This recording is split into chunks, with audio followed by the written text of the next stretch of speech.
There's a lot of things that people talk about with, reconciliation and confession. And a lot of people talk about it all the time. Like, why do I have to confess my sins to a priest? Why do I need to go say these things? But it's much like anything. I look at my kids. I think it's a prime example of, if you have children, my kids will be running around outside. It's dirty. It's nasty. It's muddy. They come through. And it happens to always be like right when I just took the mop out. Oh, I got the kitchen all nice and shiny. It smells like pine sol. It smells wonderful. And then they come in with footprints. Well, we sit there and we talk about what just happened. They talk about what they did, what caused them to run through, and they have that moment. And then, yeah, of course I forgive them. I guess I forgive you. It's frustrating. But then it's like, okay, but now let's clean this up. Yes, I forgive you, but we're going to work together and we're going to clean this up. And it's much like, reconciliation and with penance and stuff is, I'm not perfect. I will never be perfect. And I make mistakes, and I think through the Catholic Church, I have a beautiful lens that I get to see life through.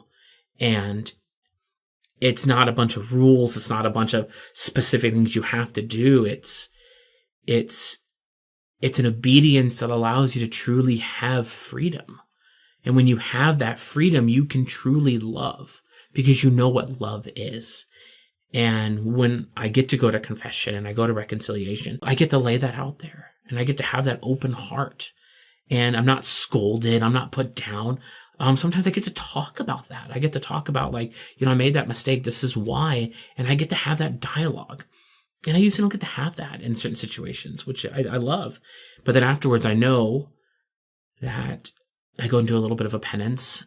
Sometimes they're bigger, sometimes they're smaller.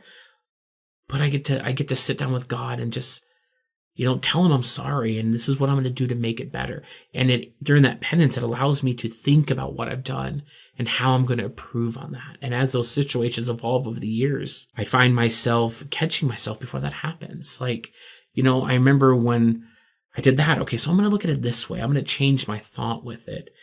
But it's like anything. You get to sit there and experience that love and that mercy. You're not in trouble. The only sin that can't be forgiven is the one we don't bring to God. And I think that's the beauty of our faith is, with those priests, they get to be in that in persona Christi, that in person of Christ. We get to sit down with Christ and have that dialogue. And I don't think I could have my life without that now. I could imagine my life not having that. And I never want to have a day to not have that.